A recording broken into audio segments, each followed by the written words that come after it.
Hello and welcome to What Do You Believe?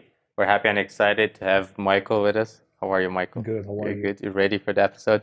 Yes. Great. Dr. Nagy Eskandar, thank you for being here. Thank you. Dr. Nagy is a medical doctor and he's the fellow of the Royal College of Surgeons of England. And doctor, we've been talking about the flood. Yes. You know, the flood of Noah, the biblical flood, or was it just, small random floods all over? Let's keep talking about the flood. Exactly, because that's essential to understand the fossils, as we said before in the previous episodes. So I'd like to put again the flood traditions, why there are flood traditions in different cultures. And we have seen that there is a story of a flood in many cultures, about 200 stories of the flood. And they are in the Assyrian, Babylonian, they are in the Persian, in Syria, in Greece, in Egypt, in Lithuania, in Russia, in China. As you can see on the screen, there are many of the flood legend. And that is really because there was only one story, and when they go out of the Tower of Babel, they modify the story to different traditions. So let us come to Gilgamesh. Epic of Gilgamesh, it is a Sumerian document. And Gilgamesh was a very strong, bad leader, really.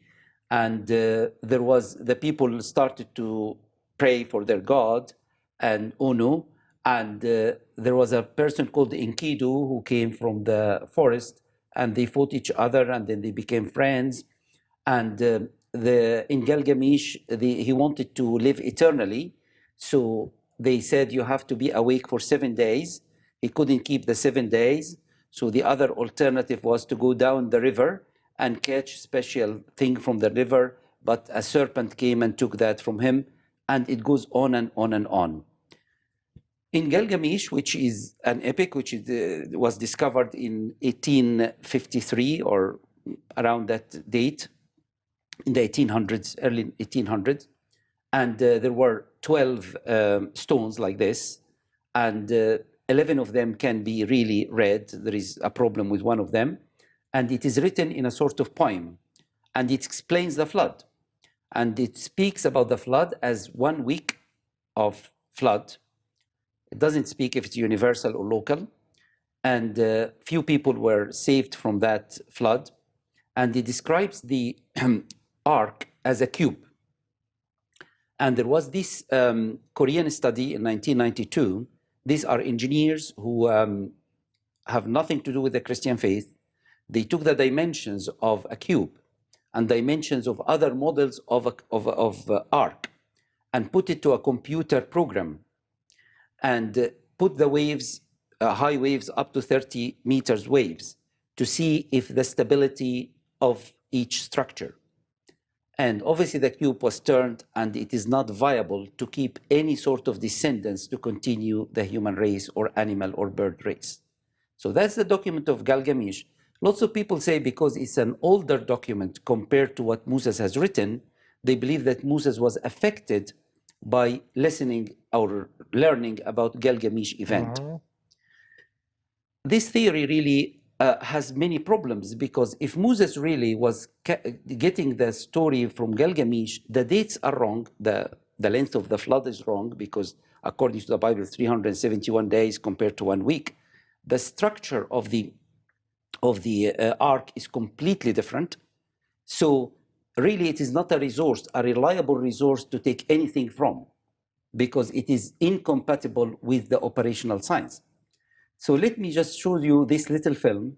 It's called Sink or Swim, and it will present different types of arcs that's mentioned in different civilizations. And we'll put them in this computer program to see their stability, to see their ability to survive this length of the flood. So let us watch this little video.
So we have seen this little video which explained the different shapes of the ark in different cultures. Some were just a little boat, and that really couldn't survive the events of the flood, with fountains of the deep which were opened, and the flood and the rain for 40 days and 40 nights. We have seen it like a little circle, and we have seen it in a different shape. But the important one is Gilgamesh one, which is the cube. And the cube didn't stand the effects of the waves of the flood. This is not a Christian production. This is not a Christian idea. These are people who put these structures in the computer model, and this is the outcome. So, Doctor, this is based on an actual experience. It's not just like an animation video that we're making just right. for a funny reason. No, it's not. It's fun. It's not fun.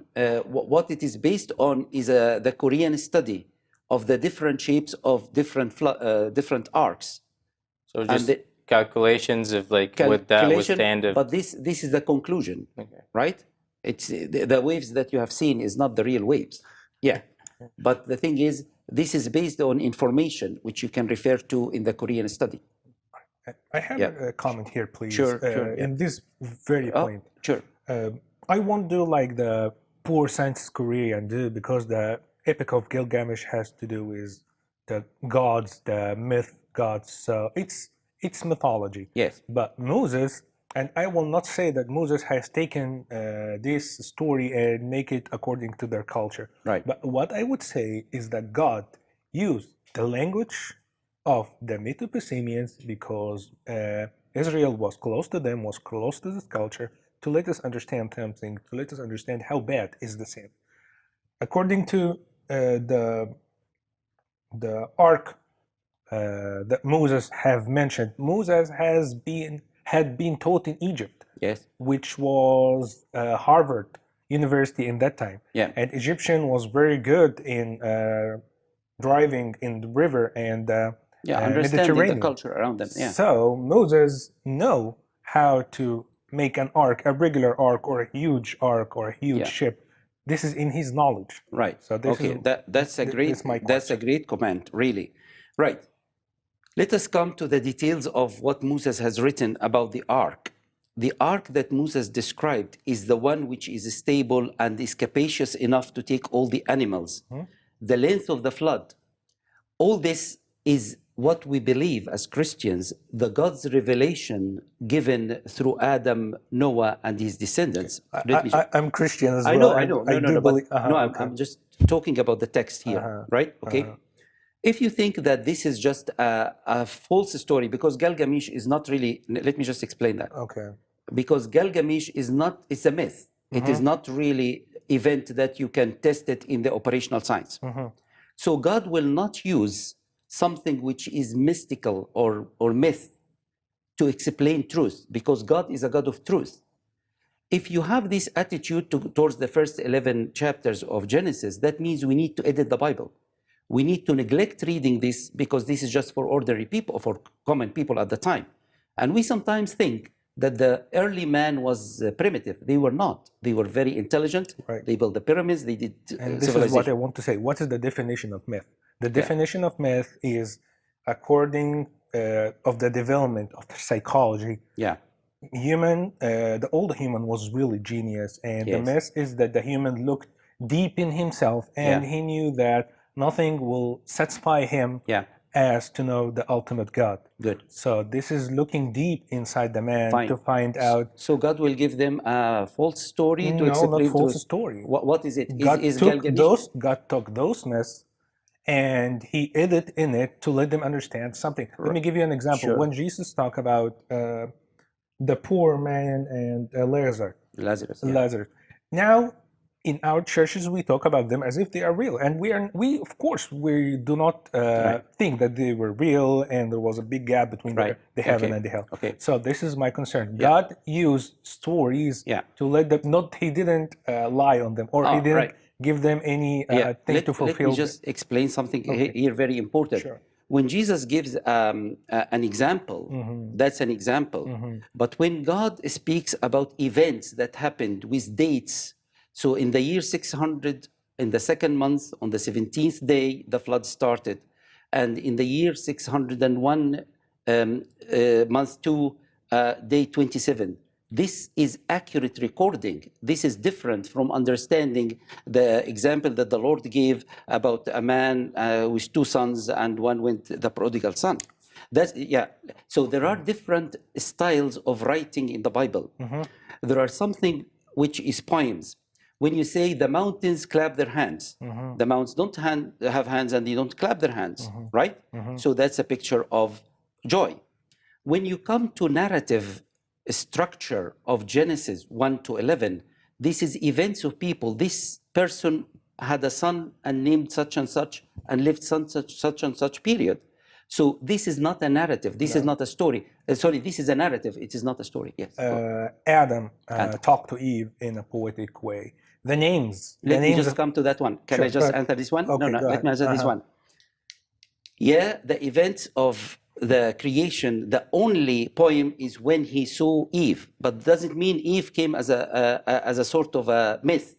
Eve was taken from Adam, supernaturally created by God. Then the man and the woman unite to become one unit. When he saw her, he spoke in poems, yes, but that's the first poem in the whole narrative. That's linguistic. Go. I'm sorry to interrupt for a second, sure. just to go off of what Michael is saying.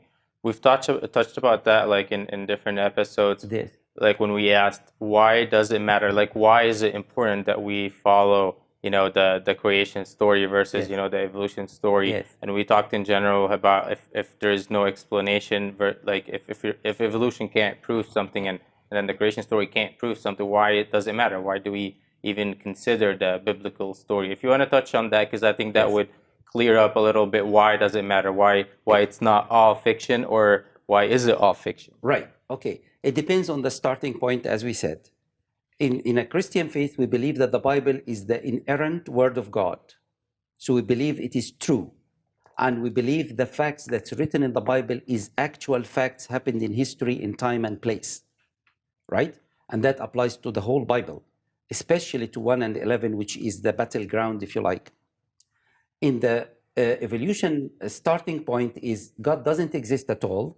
Matter is all what exists, time, chance, and laws of nature. And we discussed over many, many episodes that this cannot explain life. So in the Bible, you either respect what is written in the 11 chapters as a narrative and as a history and as a reality, or if you see them as a myth, then you will see the difference. You remember when we discussed the length of time for fossils, if it is millions of years or if it is the effect of the flood. If the flood is a myth, the effect of the flood is a myth. The layers of the earth is a myth. So there are two different lines of thinking completely. And the evidence of the accurate account in Genesis is massive. And that's mentioned by the word Toledot, which is mentioned about 8 times from chapter 1 to 11. And that means this is the account of. So the account of, and then you have names, and the names have a meaning and they can apply or spiritually. Yes, I agree about that. But the names are real people. And you also touched about the idea of you're going to take one person out, then, his son, or like, his son and his son, and then you're going to start taking people like out of the whole story. Exactly. And also, when are you going to take a book and say this part is a fiction or this part is a myth or this part, then when is it going to stop? Like, like who's going to decide which part is true and which part is not? And it's going to get more complicated than simplifying the idea of maybe we took these stories. Let's take a short break and we'll come back and talk more about this. Yes. Don't go anywhere. We'll be right back.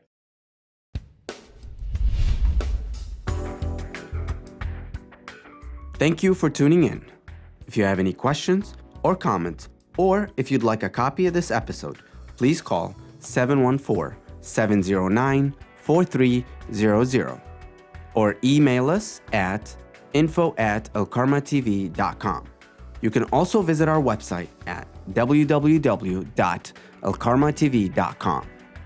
Also, you can write to P.O. Box 3610, Seal Beach, California, 90740.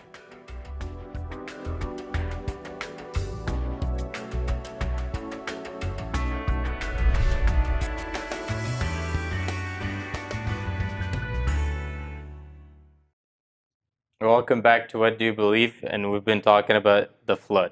Exactly. And there's a lot of details. Let's keep going with the flood. Right. Okay. So according to the Bible, describing the flood from chapter 6 to chapter 9 in Genesis in full detail with dates and with a clear account of measurements. So this is not a myth. This is history, and this is exactly what had happened according to the Bible. So let us see on the screen here, Noah's flood was global. We'll discuss if it is a local flood or a global flood. So let us see what is the purpose of the flood according to the Bible. In Genesis 6, 7, and 13, the Lord said, I will blot out man whom I have created from the face of the land. So God speaks about He is the creator. He created Adam and Eve, and these are their descendants, about 1600 years from the creation. From man to animal to creeping things and the birds of the sky. So the things that the flood is going to destroy is man, who is outside the ark, will come to that, and animals, creeping animals, and birds. For I am sorry that I have made them. And when we say God is sorry, it doesn't mean like sorry when I make mistake and I'm sorry about my mistake. Sorry, that means they didn't achieve God's purpose of His creation. Then, verse 13, then God said to Noah, the end of all flesh has come before me, for the earth is filled with violence because of them. And behold, I am about to destroy them with the earth. So let us find the things that the flood is going to destroy, according to this verse. He will destroy the man, the human race, the creeping animals, the birds, and the earth. So it is a catastrophic flood that will affect the fossilization and the layers of the earth. This is not a myth, this is a reality which we can see now. Looking backward, we can see the evidence of that. And we will look backward and try to look at all these stages in our discussion. What was the purpose of the ark? The purpose of the ark, as declared in Genesis 7, 1 to 3, and the Lord said unto Noah, come to me, to you and your house, to the ark. And He gave the dimensions of this ark, and He said, you bring animals, 7 from the 7 pairs of the clean animals, and 2 for unclean animals. And the purpose of the ark is highlighted here in yellow, to keep seed alive upon the face of all the earth. So the purpose of the ark, it has to be strong, it has to be big enough to allow all the creatures that God created in the miraculous week of creation, all of them, they will have representative in the ark. So after the flood period, which is 371 days, when they come back on the earth, they will repopulate the earth again. So that's the purpose of the ark. In order to achieve that, we need to see the dimensions of that ark.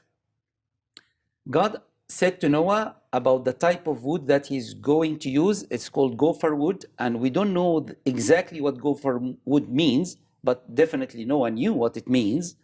And it could be a type of wood or a way of treating the wood to be gopher wood, like laminate wood, for example, here in our modern life. So that's a minute point, really, but it's wood which can stand the water of the flood.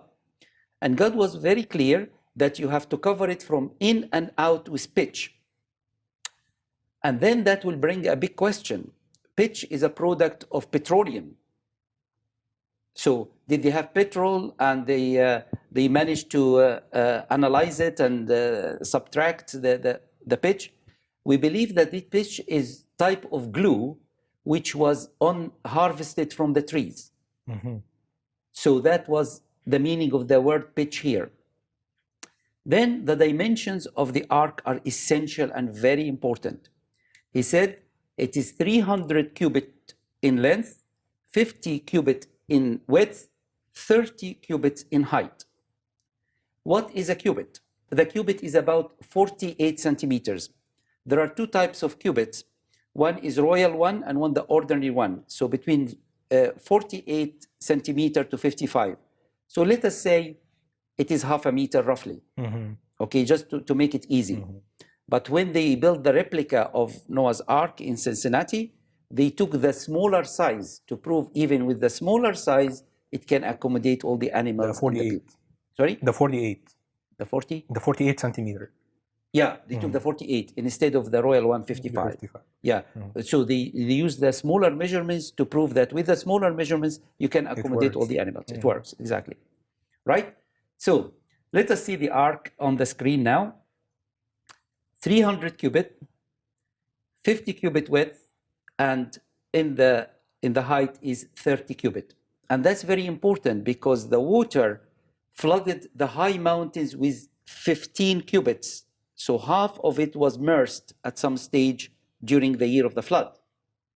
All these measurements are very important.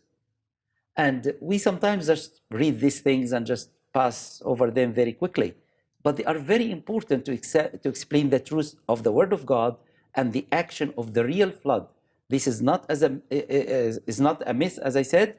It is a reality which has an effect on the geology and it has an effect on the fossils.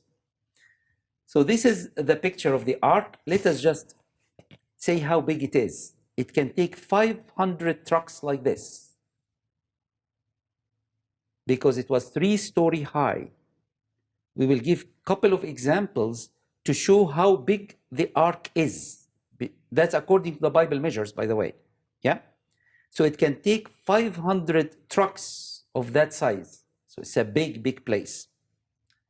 Let me just put it in another way. This is the model of the ark that was built in Cincinnati by Answers in Genesis. And I took this picture on the day of the opening of the ark. I was blessed with my wife to be there. And it was just a wonderful thing. There was about 7,000 people around, in and out. So there were about 3,000 roughly inside at one time. And there was still enough space. So that's just to show us the big ark that's according to the Bible, with the measurements of the Bible, and all of that's checked, and you can review that and on the internet and all of that. This is a lens that gives you the entrance of the ark. It was 3-story high, and there was windows at the top with a dimension of 1 cubit. And this is just to show you the size and the big picture of inside the ark. And the columns of wood was just massive, massive. Obviously, that was made with machinery here, but we'll talk if Noah and his sons and the people around him have enough technology to build all of that. So we'll come to that in our discussion. Yeah, but let me just show you what's happening here.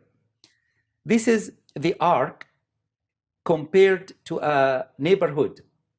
So the length of the ark is like an American football pitch. That is a massive thing. And it is 3-story high, and there is at the top, there is this window, which will allow ventilation and light, which is important for survival of all these creatures that will be there. They are not cramped, really. They are there to survive for 371 days. Doctor, we'll have to continue with the ark for next episodes. Thank you, guys. Thank you, David. Winston Churchill said, the longer you look back, the further you can see forward. So look back at history, look back at your own life, and ask yourself, what do you believe? Thank you for watching.